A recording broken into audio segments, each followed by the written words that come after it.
தன்னந்தனியாக நான் வந்த போது என்னை அறிந்தாளே பூமுகமாது.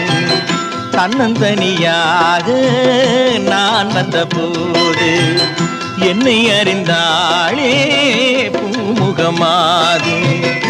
இனம் தெரியாமல் மயங்குவதென்ன, முகம் தெரியாமல்